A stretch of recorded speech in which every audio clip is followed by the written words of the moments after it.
Very good afternoon to all the distinguished audience. I know it's little difficult right after lunch to reassemble and redraw your concentrations to the topic that is listed here. So in the post-lunch session, we are going to have an exciting panel discussion on continuing with the main theme of the conference. Again, this is going to be on decarbonization, but the dimension here that the distinguished panelists are going to discuss is that the decarbonization initiatives from pilot stage to platform stage. That is the aspect that we are going to discuss. I have a set of very distinguished panelists on the dais sitting with you. Let me introduce the panelists.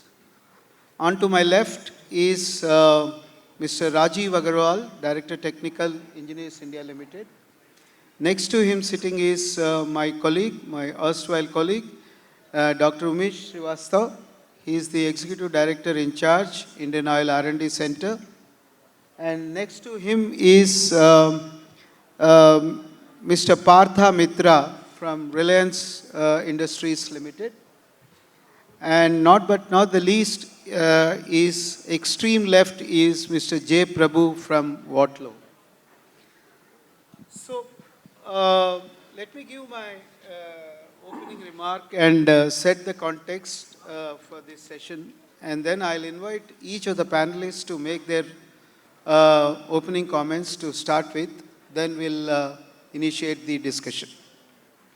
See, whenever decarbonization is discussed, at least I always remember one very exciting concept called Princeton wedges.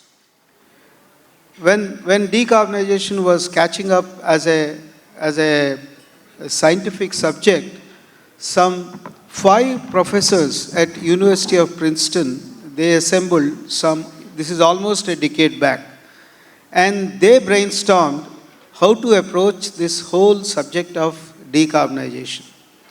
And then they have developed 5 or 6 wedges, what they call wedges. Each one is a domain, you may call it, but they called it as Princeton wedges. You just Google it, Princeton wedges, and you will come to know their paper.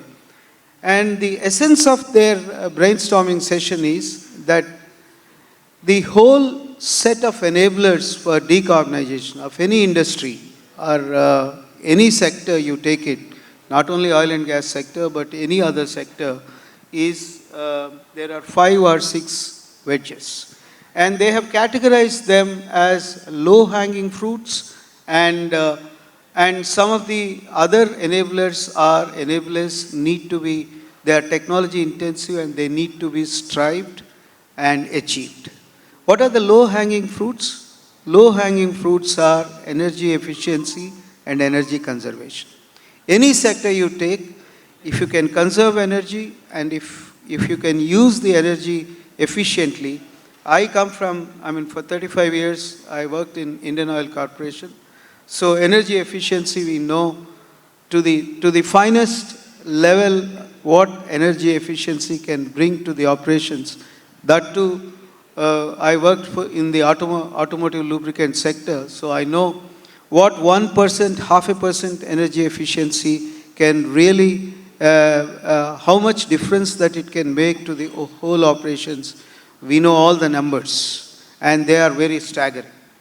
So beyond this energy efficiency and energy conservation, which are low-hanging fruits, you go further up in this ladder, then you may have to shift all your operations from fossil fuel to gas-based operations. That is one of the wedges that these professors have put it. Then replace your fossil or grey electricity to renewable electricity. And then hydrogen. We all know that now our country is very firm on the path of hydrogen, and we are all collectively striving to mainstream the hydrogen economy. So Again, there is a lot of debate on gray hydrogen. There are a lot of colors that have been imparted to hydrogen, which is otherwise colorless, odorless gas, very nimble molecule. But anyway, so the national policy is on green hydrogen, and inducting green hydrogen as one of the main energy sources, which is a surefire pathway for decarbonization. And also these Princeton professors have identified that carbon capture and utilization is also one of the greatest enablers. We all know the technology maturity of this carbon capture and utilization, the cost of carbon capture. There is a lot of debate. Still, the last word has not yet been spoken. Many people talk about carbon capture, but when it comes to economics, still the cost of carbon capture is reeling at $60 a ton or $70 a ton. With $70 a ton of carbon capture, are we really going to utilize this captured carbon dioxide into some green products or not? That is the moot point, and we will address some of these questions. And if all of this is not sufficient, then the final straw would be there will be some emissions which will be hard to abate. In spite of all these interventions, you cannot really address those emissions. Then you have to do carbon sinking. And carbon sinking is planting trees and other things. So many corporates, including my previous corporate, Indian Oil Corporation, has worked on this, and all of us have announced our net zero goals, and most of these net zero goals are actually modeled around these aspects that Princeton professors have enunciated as Princeton wedges.